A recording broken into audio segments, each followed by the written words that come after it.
আমার জায়গা হইব নি আমার মরা লাশের লাইগা, মসজিদের পাশে আমার কবর দিও কইরাই আমার জায়গা হইব নি, আমার জায়গা হইব নি আমার মরা লাশের লাইগা, মসজিদের পাশে আমার কবর দিও কইরাই আমার জায়গা হইব নি।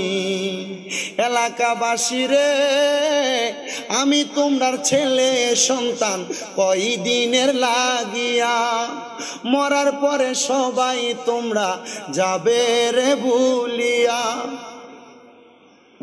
ওরে কষ্ট হইলে 3.5 হাত মাটি দিও খুইরাই আমার জায়গা হইব নি, আমার জায়গা